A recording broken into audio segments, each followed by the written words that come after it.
lanjutkan ke presentator selanjutnya, yakni Saudara Muhammad Mahfud Ihsan, delegasi dari Ma'had Ali An-Nur II Malang. Ada? Oke, kalau sudah siap, monggo bisa mempresentasikan hasil tulisannya ya. Saudara Muhammad Mahfud Ihsan akan menyampaikan tentang fikih tasni', kontribusi Mas Santri dalam membangun narasi syar'i di industri. Kepada beliau, waktu dan tempat kami haturkan.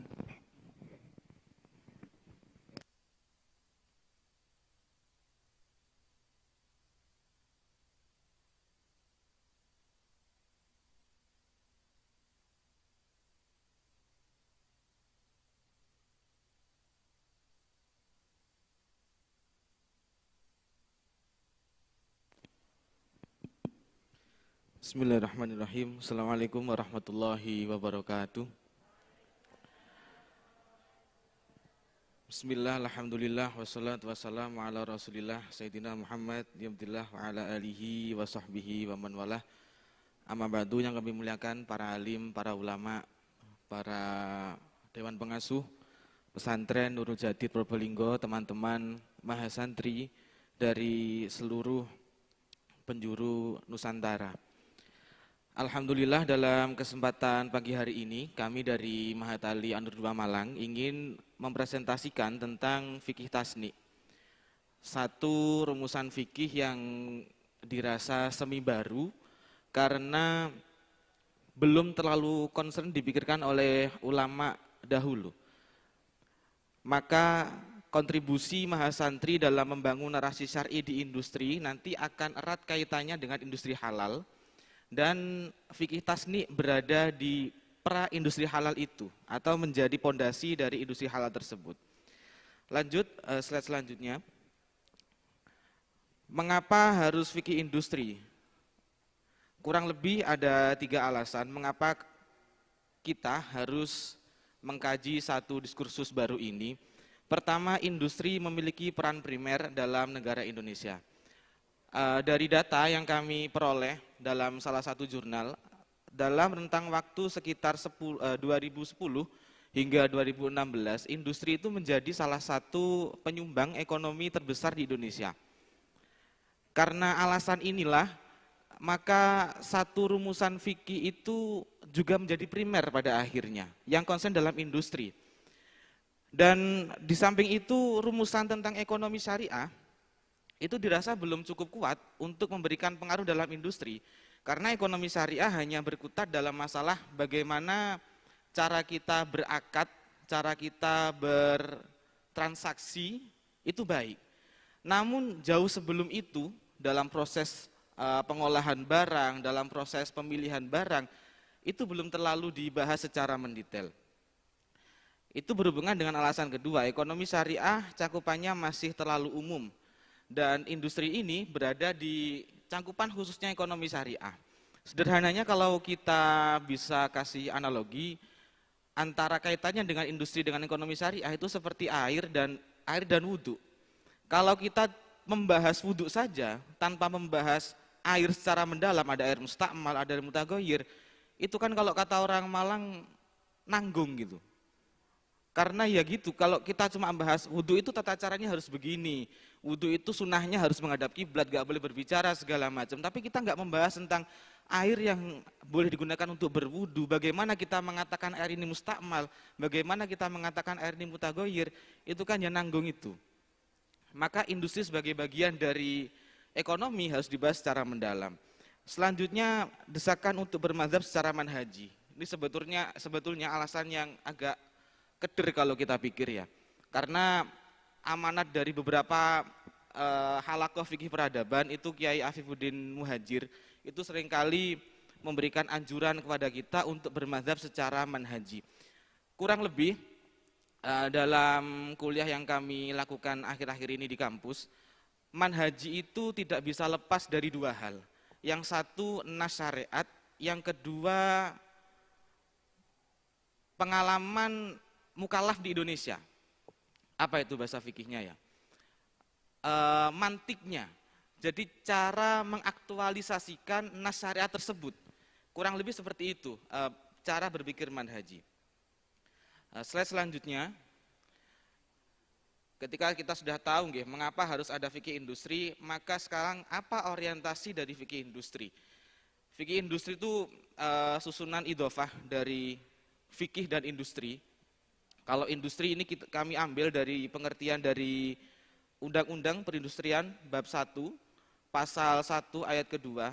Industri adalah kegiatan ekonomi yang mengolah bahan mentah, bahan baku, barang setengah jadi dan atau barang jadi menjadi barang dengan nilai yang lebih tinggi untuk penggunaannya, termasuk kegiatan rancang bangun dan perekayasaan industri. Mengapa dari undang-undang? Kami rasa mengambil ta'rif dari undang-undang itu lebih selamat. Hasil sedikit pelacakan kami dari Maktabah Syamilah itu, frasa industri itu tidak bisa disamakan dengan frasa amal dalam bahasa Arab. Karena permasalahan yang ada di industri itu jauh lebih kompleks dan jauh lebih mendalam. Maka ulama kontemporer, Syekh Bafadol, salah satu guru besar di Al-Ahqaf, itu beliau punya karangan yang menjadi buku pokok di kampus kami mengaji industri ini, namanya Fiqhut Tasni' fil Islam. Itu memberikan definisi bahwa tasni' itu arsah minal amal. Jadi tasni' atau kegiatan industri itu lebih majmu atau lebih kompleks dari permasalahan yang ada di amal itu sendiri. Sederhananya kalau kita bisa bekerja untuk memenuhi kebutuhan, industri membahas bagaimana agar pemenuhan kebutuhan tersebut benar-benar dirasa maslahat kepada objeknya. Dan fikih seperti yang kita tahu kajian tentang hukum-hukum syariat praktis yang digali secara metodologis melalui dalil yang detail. Maka dengan dua pengertian ini fikih industri kurang lebih pengertian yang kami dapat adalah pengetahuan atau tuntunan syar'i yang concern terhadap masalah-masalah industri dan ekonomi. Selanjutnya, siapa yang menjadi objek kajian dalam industri ini? Yang satu, pelaku pengolahan, yang jelas itu. Kita kalau misalnya memproduksi barang, dirasa punya maslahat, kok ternyata kita cara mengolahnya bermasalah, itu akan berpengaruh terhadap status barang itu. Kita kalau misalnya mengolah bahan yang dirasa kurang maslahat, tapi kita bisa sebaliknya mengolah lebih baik dan bisa mendatangkan maslahat kepada para konsumen, itu pun juga akan memberikan pengaruh yang beda. Maka pelaku industri itu menjadi salah satu objek kajian. Kemudian yang jelas bahan. Bagaimanapun juga status suatu kegiatan, suatu ekonomi itu nanti berpengaruh kepada bahan yang diolah. Selanjutnya adalah proses pengolahan bahan. Kalau kita mungkin bilang es campur, kita mau buka usaha es campur, itu di Indonesia jelas halalnya. Tapi kalau es campur versi orang India, versi Vrindavan, itu kita masih ragu nanti. Ini cara buatnya nggak pakai sendok lagi, kita pakai tangan, pakai alami itu. Lah itu nanti juga berpengaruh terhadap status barang yang diindustrikan atau yang diproduksi. Selanjutnya landasan.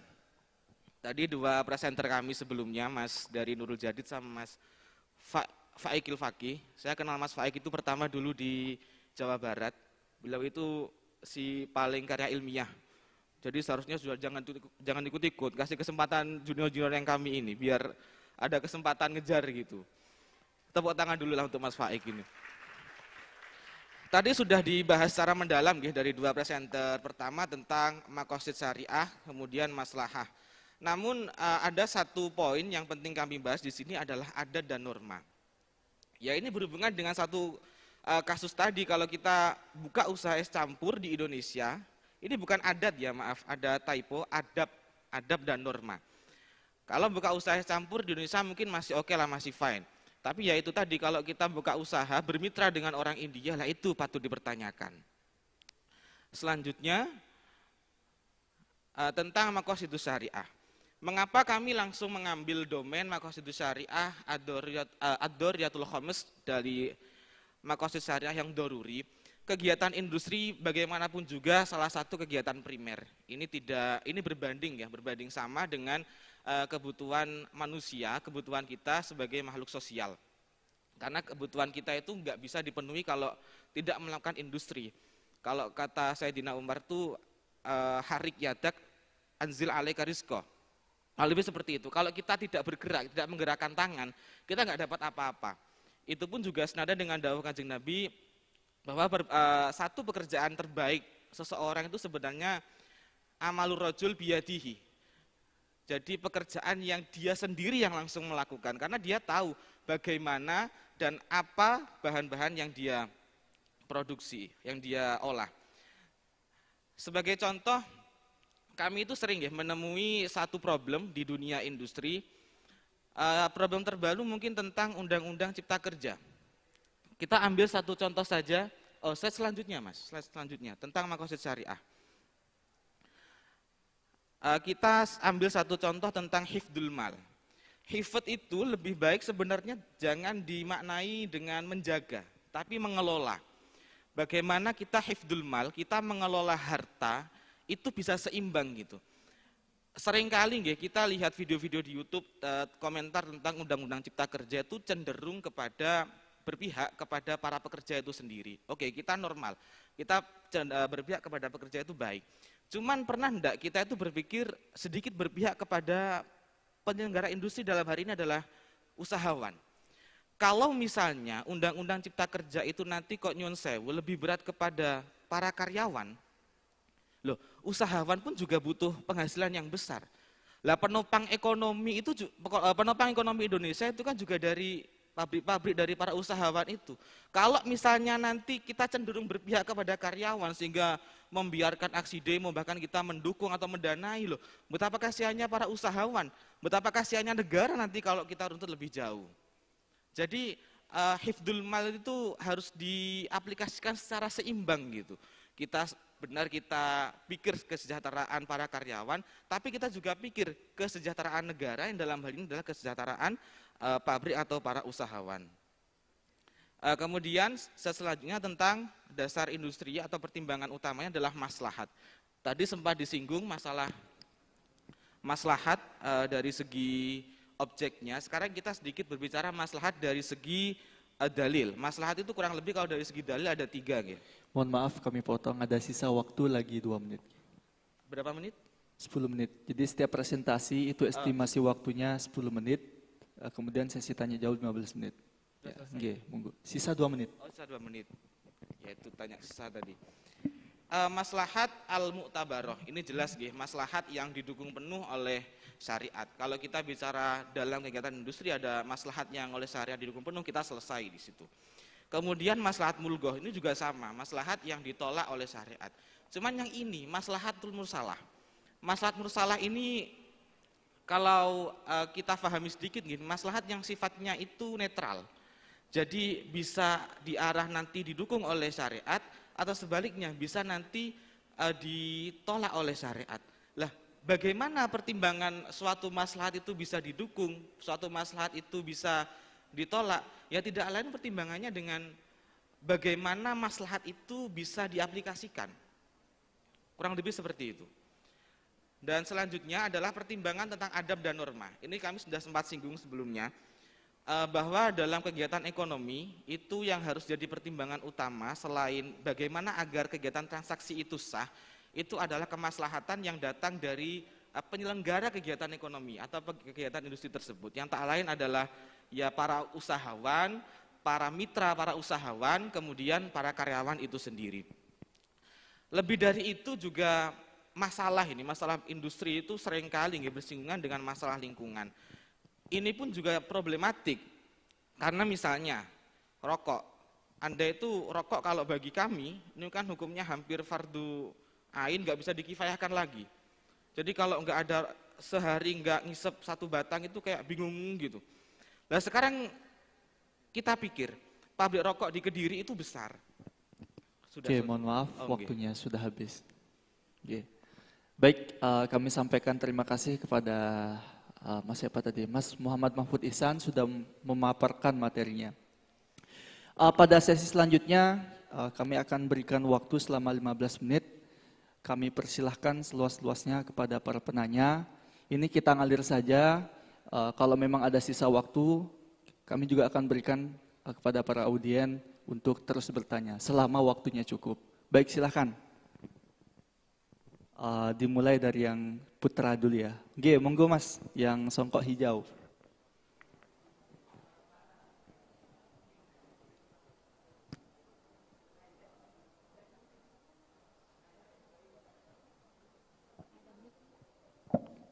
Sebutkan nama dan juga delegasinya. Assalamualaikum warahmatullahi wabarakatuh. Bismillahirrahmanirrahim. Saya presentasi kedua, tadi udah nyebutin nama. Gini, bahwa pertama bahwa industri atau industrialisasi banyak menyumbangkan, manfaatkan gitu kan, sesuai data. Nah, yang pengen saya sampaikan hanya nanti bisa di penginapan adu data dengan saya bahwa industrialisasi itu adalah yang menyuburkan ketimpangan sosial ekonomi. Begitu. Jadi nggak benar kayaknya berdasarkan data yang saya punya kalau dibilang industrialisasi itu banyak manfaatnya atau ya begitulah kepada kesejahteraan, karena saya juga punya data bahwa mohon maaf bisa langsung pertanyaan. Ya, enggak, itu bukan pertanyaan pertama. Masukan atau ngajak adu data nanti di kamar. Yang kedua pertanyaannya, saya menemukan paradoks di dalam apa presentasi tadi. Yang terakhir itu tentang adab apa Mas? Adab industri lah ya, adab industri. Adab industri katanya nggak boleh merusak lingkungan dan harus beradab terhadap mitra industri, begitu kan? Kenyataannya sekarang lagi-lagi tentang data yang saya miliki itu tidak ramah lingkungan, industrialisasi manapun, dan tidak ramah atau tidak beradab terhadap mitra industrinya. Nah, ini paradoks dengan tadi yang lebih awal dari itu disampaikan bahwa kita juga harus mandang positif kepada industrialisasi yang ada, artinya mendukungnya. Loh, kalau keadaannya kayak yang saya barusan sebutkan, masa mau didukung begitu? Nah. Sekali lagi mohon maaf bisa langsung menyampaikan pertanyaannya. Ya karena itu pertanyaannya, ngerti kan Mas? Itu pertanyaannya. Nah, jadi bagaimana itu kok paradoks begitu kan? Mau dukung tapi gak beradab ini yang sekarang, begitu intinya. Itu. Oke, terima kasih kami sampaikan. Nggih, monggo langsung dijawab saja. Oke. Sebenarnya begini, kalau kita berbicara sebelum ini ada sedikit pengantar bahwa kita itu menyikapi fikih itu sebagai apa? Apakah fikih itu sebagai satu formula untuk menyikapi satu kasus atau satu formula untuk menyiapkan satu kasus? Industri, kita kalau bicara industri, itu sekarang kita nggak bisa Mas lepas dari industri. Dan dengan sekian banyak dampak negatifnya itu kita nggak bisa lepas. Maka tanggung jawabnya kita sebagai orang-orang yang kata tadi malam itu orang-orang yang mikir, itu adalah bagaimana kita menyikapi kasus industri yang sudah kayak gitu terjadi dengan satu formula baru yang namanya fikih industri. Dalam kasus contoh adab dengan lingkungan. Mungkin bisalah nanti ada satu lembaga yang concern mengurusi masalah industri ini secara manhaji. Begini, kalau kita mengatakan lingkungan banyak rusak karena industri itu sudah jelas, tanpa adu fakta pun kita akan kalah karena kenyataannya seperti itu. Cuman ada pertimbangan lain. Bagaimana kalau lingkungan itu nanti rusak dengan di sisi lain kebutuhan manusia tercukupi? Mana yang akan lebih dimenangkan dalam kasus ini? Jadi fasadul bi'ah nanti dihadapkan dengan maslahatun nas, itu bagaimana?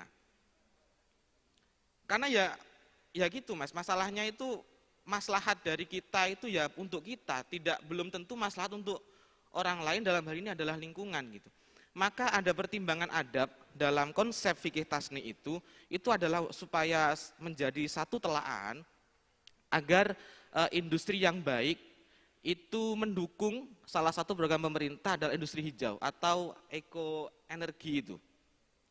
Paling tidak seperti itu. Kalau misalnya memang tidak bisa mendukung secara aplikatif, artinya kita menolak, paling tidak kita mendukung upaya pemerintah untuk supaya membuat satu industri terbarukan, industri hijau itu.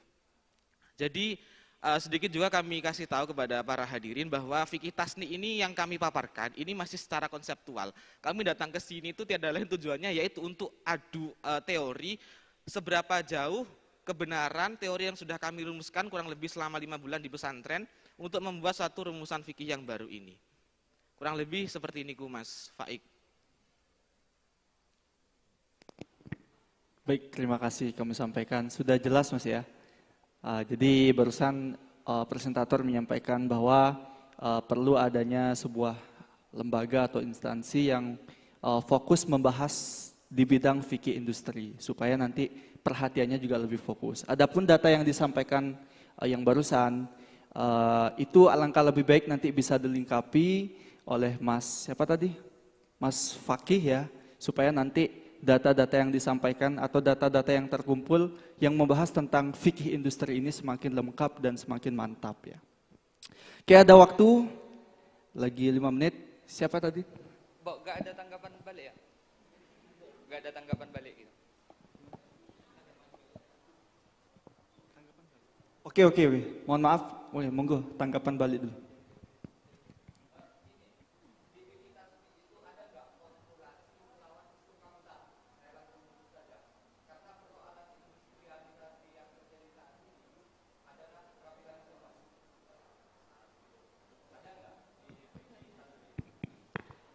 Oke, ini ada permintaan ya. Ada nggak formulasi yang bisa melawan atau mengimbangi paham-paham kapitalisme? Oke. Begini, tanpa di fikih tasni sekalipun ada formulasi fikih menolak kapitalis. Cuman pertanyaan selanjutnya begini, fikih itu dalam masalah negara kita, negara demokrasi yang bukan negara agama, itu tidak bisa bergerak kalau tanpa peran negara. Kalau negara nyuwun sewu welcome terhadap kapitalis, fikih tasni mau apa? Fikih kita mau apa? Itu masalahnya. Jadi paling tidak industri halal yang sudah dicanangkan oleh pemerintah itu difondasikan, difondamen secara lebih lagi agar lebih kuat didasari biar lebih kuat melalui upaya fikih tasni ini. Bahkan saya tuh pernah mikir-mikir nakal itu mungkin ada suatu saat sistem kapitalis itu saking sudah umumnya, saking sudah tidak bisa dihindari, nanti ada satu terobosan baru fikih kapitalis atau kapitalis yang syar'i. Mungkin seperti itu mungkin. Ya kita memang nggak bisa menafikan betapa kapitalis itu sangat negatif, cuman ya kita nggak bisa menafikan kapitalis sudah kadung jeruk kata orang Jawa itu katanya. Jadi dilematisnya di situ.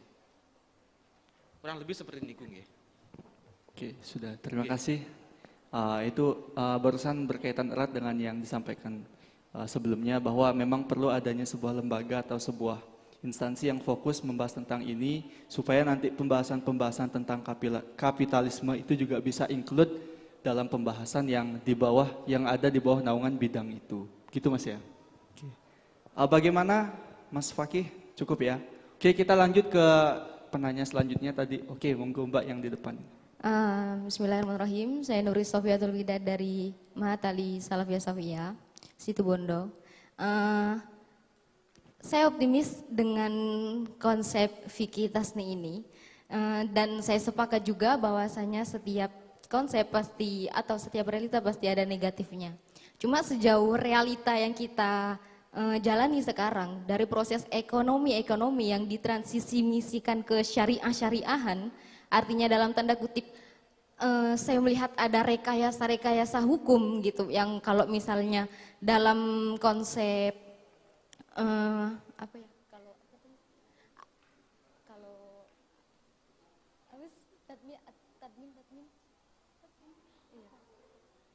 asuransi misalnya, ya kalau misal asuransi konvensial itu kan kalau di syariat kan ada misalnya dibahasakan dengan takaful, jadi menghindari hal-hal yang nggak boleh dalam syariat, tapi realitanya, esensinya itu sama aja gitu. Jadi bahkan lebih negatifnya lagi, lebih jahatnya lagi, hal-hal yang berbau syariah ini lebih jahat sama masyarakat. Saya lihat beberapa data, bank konvensional antara bank konvensional dan bank yang berbau-bau syariah, itu bahkan bunganya bisa lebih mahal gitu. Jadi sejauh mana sebenarnya fikih tasni ini sebagai konsep yang akan kita realisasikan bisa mematahkan realita yang ada. Gitu. Terima kasih.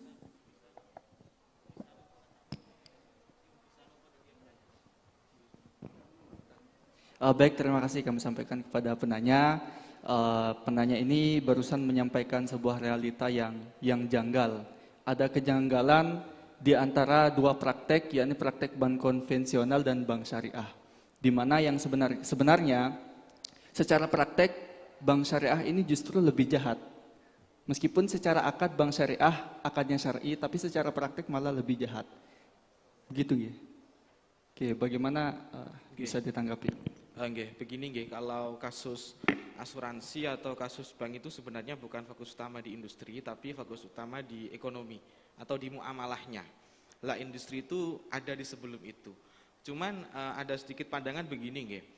Ekonomi syariat atau ekonomi syariat sendiri di Indonesia itu bukan integrasi fikih sebenarnya, tapi hanya di islamisasi. Jadi secara esensi sistemnya tidak berubah, hanya wajahnya saja yang berubah, hanya diislamkan. Maka timbul persepsi jenengan tadi lebih kejam karena yang memang atas nama agama gitu, mengatasnamakan Tuhan untuk kegiatan yang tidak jelas apa karepnya gitu. Jadi kalau misalnya tanya dalam kasus bank itu, ini bukan bidangnya industri di situ, tapi industri itu ada di bagaimana suatu pengolahan barang atau taruhlah itu daerah nggih. Ada daerah yang mawat, daerah yang mati, kemudian ada potensi untuk dijadikan satu tempat wisata. Lah, bagaimana kasus daerah yang mati ini dijadikan tempat wisata? Baik ada maslahatnya untuk daerah sekitar, untuk masyarakat sekitar ada maslahatnya. Tapi apakah daerah mawat, tanah mawat di Indonesia itu bisa disebut dengan mawat selanjutnya? Karena semua tanah di Indonesia itu sudah atas nama negara. Ini berbeda dengan satu konsep mawat yang kita pahami di fikih, normalnya seperti itu. Atau dalam kasus asuransi itu nggih. Kasus asuransi itu ya agak dilematis. Dulu itu ketika beliau wakil presiden ketika masih di MUI, itu beliau mengharamkan kalau tidak salah nggih. Lalu kemudian ketika beliau ada di pemerintahan, beliau menghalalkan atau memperbolehkan asuransi. Mengapa demikian? Karena tanggung jawab yang dipikul. Itu masalah utama. Tanggung jawab ketika kita berbicara atas nama agama itu memang harus dimenangkan nasnya. Tapi kalau tanggung jawab kita berbicara atas nama maslahat, yaitu nasnya itu apakah masih bisa dikompromikan atas nama maslahat? Nah, kurang lebih seperti itu. Oke, cukup. Ya, barusan beliau menegaskan bahwa pertanyaan yang disampaikan oleh Mbak barusan itu ranahnya lebih ke pembahasan ekonomi. Kurang pas kalau dibahas di fikih tasni'nya ya. Karena fikih tasni ini fokusnya lebih kepada pembahasan tentang proses pemilihan barangnya, bukan kepada akad boleh tidaknya atau prakteknya begitu.